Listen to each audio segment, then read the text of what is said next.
মনে রাখবেন, পিতামাতা আপনার জন্য যে দোয়া করবে এটাও কবুল, যেটা বদদোয়া করবে সেটাও কবুল। শুধু কবুল নয়, বুঝাতে গিয়ে অনেকেই বলেছে, যেমন রাইফেল যখন একবার পিস্তল থেকে গুলি বের হয়, এই গুলি ফিরে আসা অসম্ভব, ঠিক তেমনি করে পিতামাতার জবান থেকে যে সন্তানের জন্য পক্ষেই হোক বিপক্ষেই হোক আল্লাহর দরবারে দোয়া পাঠানো হয়, এটা ঠিক তেমনি কবুল এবং ঠিক তেমনি ভাবে ফিরে আসা অসম্ভব। সুবহানাল্লাহ। এবার আসেন, পিতামাতা আমাদের জন্য দোয়া করে আমরা সবাই জানি। আবার অনেক পিতামাতা আছে আমাদের জন্য বদদোয়া করে, এটাও সবাই জানি। জানি না ভাই? যুবক ভাই একটু খেয়াল করো, জানি না ভাই? জানি। দোয়া করে কবুল হয়। অনেক পিতা মাতা আছে উঠতে বসতে বদদোয়া দেয় সন্তানকে, আছে না নাই? সকালে বিকালে দুপুরে রাত্রে সন্ধ্যায় উঠতে বসতে অকথ্য ভাষায় সন্তানকে গালাগালি করে। এটা কখনো করবেন না। মা, আমি আপনাকে দেখতে পাই না ঠিক, আপনি আমাকে ঠিক দেখতে পাচ্ছেন, প্রযুক্তির মাধ্যমে অনুরোধ করে বলি, সন্তানকে উঠতে বসতে অভিশাপ দিবেন না, গালি দিবেন না। কখন কোন কথাটা আল্লাহ আপনার মুখ থেকে কবুল করে না বলা যাবে কি? সন্তানের যদি কোনো নয়ছয় হয়ে যায়, আপনাকে সারা জীবন কানতে কানতে চোখ দিয়ে রক্ত বের হবে, আপনারই হবে। কিন্তু কখনো সন্তানকে গালিগালাজ করবে। মজার ব্যাপার হচ্ছে, দোয়া করে সেটা তো কবুল, তো অনেক পিতা মাতা আছে বদদোয়া করে যে কবুল না। এত বদদোয়া করে, যেই পরিমাণে অনেক পিতা মাতা বদদোয়া করে সেই পরিমাণে সন্তানের কিন্তু কোনো ক্ষতি হয় না। কেন হয় না? আসেন সামনে বাড়ি। মুসলমান ভাইয়েরা আমার, একটা আব্বা আম্মা যখন তার সন্তানের জন্য দোয়া করে, আল্লাহ রাব্বুল আলামিন সেই দোয়াটাও কবুল করে। আবার যখন একটা আব্বা আম্মা যখন তার সন্তানের জন্য বদদোয়া করে, আল্লাহ সেটাও কবুল করে। কিন্তু কোথায় একটা পিতামাতা, অনেক পিতামাতা আছে যারা উঠতে বসতে বদদোয়া করে, ওই তাদের সন্তানদের তেমন ক্ষতি হতে দেখি না কেন? একটা 9-6 আমি হিসাব করে দেখলাম অনেক আব্বা আম্মা সন্তানের জন্য অনেক বদদোয়া করে, তেমন ক্ষতি হয় না। কারণ কেন ক্ষতি হয় না? এই কাশিডাঙ্গার মুসলমানের যুবক ভাইরা শোনো, মা এ বোন, কেন পিতা মাতা বদদোয়া দেয় কিন্তু বদদোয়া আল্লাহ কবুল করে না? আমি হিসাব করে দেখলাম, যখন আব্বা আম্মা একটু রাগারাগি করে সন্তানকে গালাগালি করে, বিশাল পরিমাণে বদদোয়া দেয়, যখন সন্তানটা রাগ করে ঘর থেকে বের হয়ে চলে যায়, সাথে সাথে 5 মিনিট পর যখন আব্বা আম্মার রাগটা ঠান্ডা হয়ে যায়, সঙ্গে সঙ্গে সেই আব্বা আম্মা আল্লাহকে বলে, আল্লাহ আমার সন্তানের যেন এক চুল পরিমাণ ক্ষতি না হয়। সুবহানাল্লাহ। যে আব্বা আম্মা এই কিছুক্ষণ আগে বদদোয়া দিল, গালাগালি করলো, গোশত উদ্ধার করে ছাড়লো, সেই আব্বা আম্মাই 5 মিনিট পর রাগ ঠান্ডা হয়ে গেছে, আল্লাহ কি করবে করো, আল্লাহ তুমি আমার সন্তানের কোনো ক্ষতি করিও না। আমার সন্তান রাগ করে ঘর থেকে বের হয়ে গেছে ঠিক, আল্লাহ আমার সন্তানের জন্য কি পরিমাণ ক্ষতি নেওয়া হয়, আল্লাহ আমার সন্তানকে তোমার কুদরতি হাতে সুপর্দ করে দিলাম। আমার সন্তান কাজ করার জন্য বের হয়েছে, আমার সন্তান বাণিজ্য করার জন্য বিদেশে গিয়েছে, আমার সন্তান চাকরি করার জন্য অফিসে গিয়েছে, আল্লাহ আমার সন্তান গাড়িতে যাবে, গাড়িতে আসবে, রব্বে কাবা আমার সন্তানের জন্য কোনো প্রকার ক্ষতি না হয়, আল্লাহ তুমি আমার সন্তানকে সমস্ত প্রকার বালা মুসিবত থেকে হেফাজত করবা। এই জন্য হিসাব করে দেখলাম শত অনেক আব্বা আম্মা হাজারে বদদোয়া দেয়, কিন্তু বদদোয়া দিলে হবে কি, তারই 5 মিনিট পর সেই বদদোয়া ঘুরাইয়া তার সাথে ডবল দোয়া করে সন্তানের জন্য। যে আব্বা আম্মা, সেই আব্বা আম্মাকে ভালোবাসার দরকার আছে না নাই? ভাই এমনি কথাটা কইলেন খুব দুঃখ পাইলাম।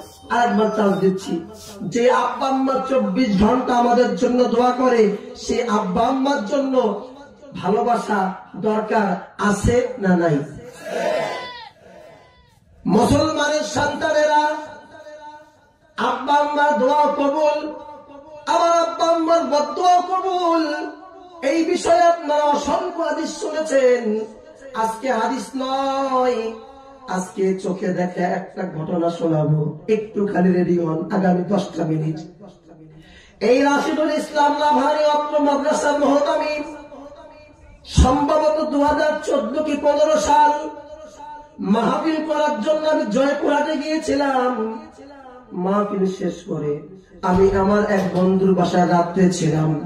থাকার পর সেই বন্ধুর হঠাৎ করে বুকে ব্যথা উঠে গেছে। প্লিজ মা, হাজার গল্প করতে পারবেন, বাদাম খাইতে পারবেন, আল্লাহ দোহাই লাগে মা, না দেখে বলছে আপনাদেরকে মাথার ঘন্টা লম্বা করে দেন, মাথাটাকে নিচু করে দেন, গল্প একদম বন্ধ করে দেন।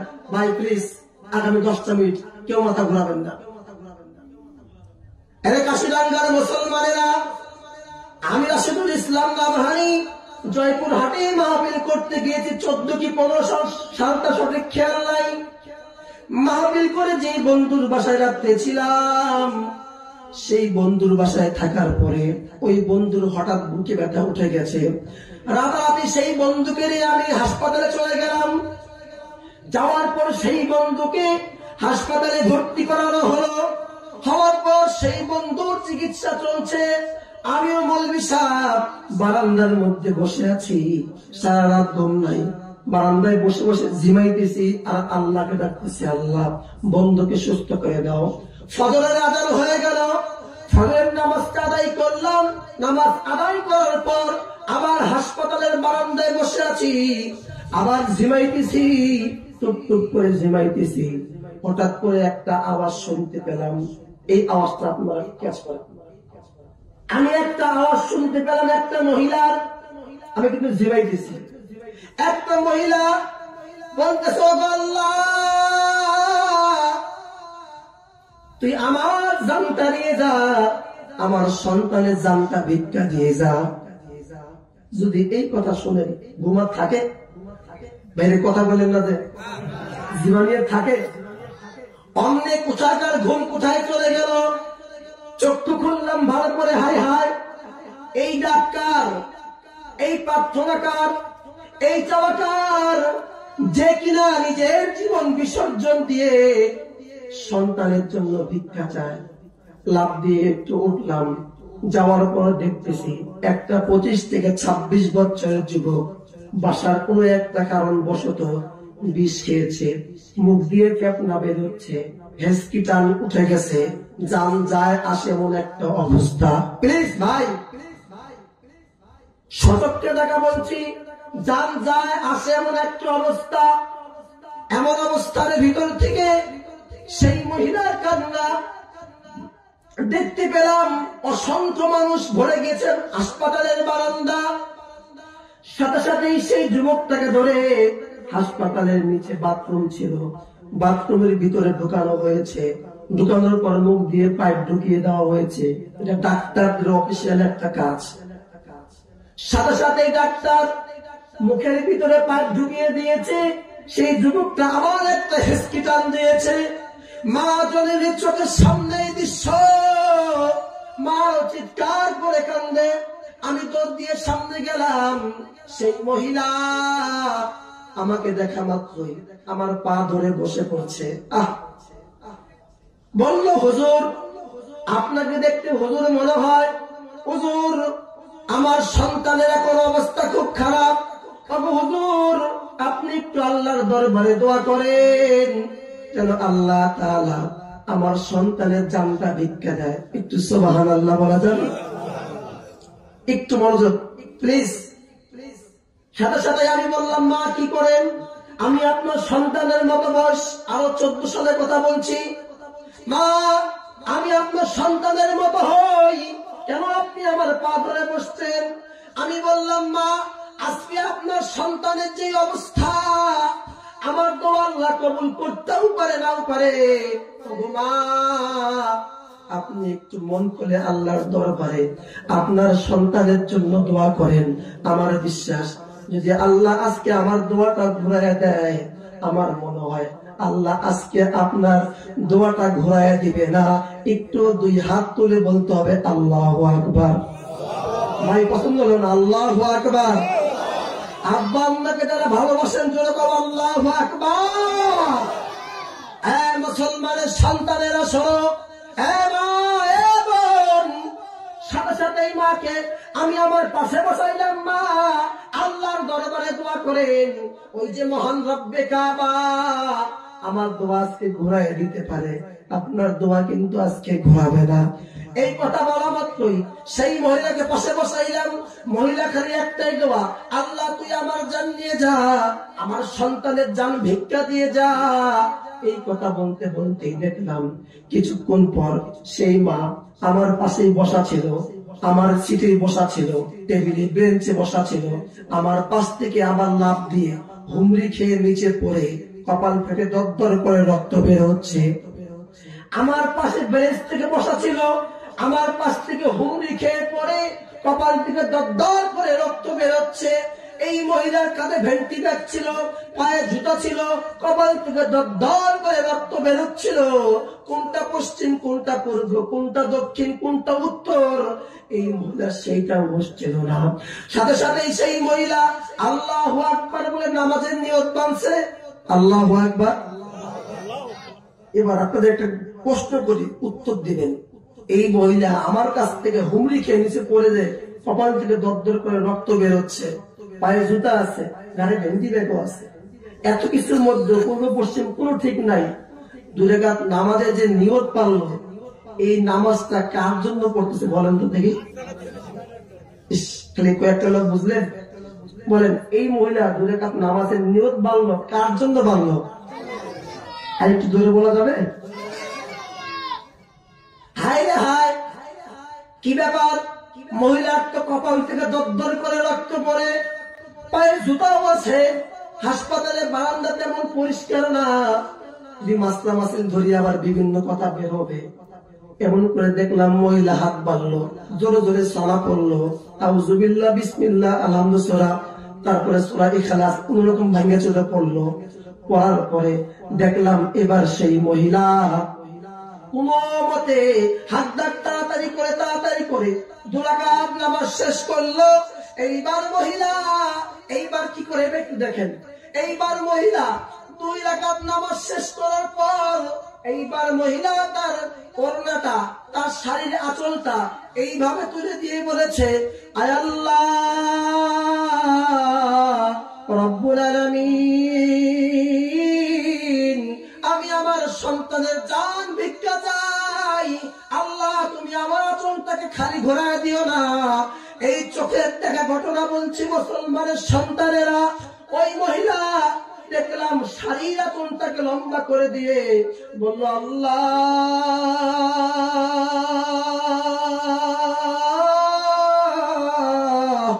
রব্বুল আলামিন, আমার সন্তানকে তুমি আজকে নিয়ে যেও না। আর আল্লাহ আমার একটা মাত্র সন্তান, তুমি আমার সন্তানকে নিয়ে যেও না। আল্লাহ আল্লাহ একমাত্র আমার সন্তানের জান তুমি ভিক্ষা দিতে পারো। এই বলে মহিলা অঝর নয়নে কাঁদতেছে। আমি কিন্তু পাশে দাঁড়িয়ে আছি। আমি মনে মনে বললাম, আল্লাহ তুমি তোমার বান্দির দোয়াকে কবুল করো।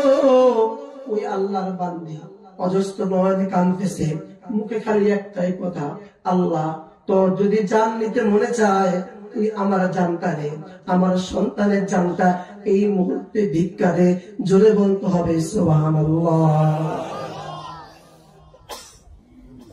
একজন, শুধুমাত্র একজন জানের বদলা জান দিতে পারে, আমার মনে হয় শুধুমাত্র মা। নাকি ভুল বললাম ভাই?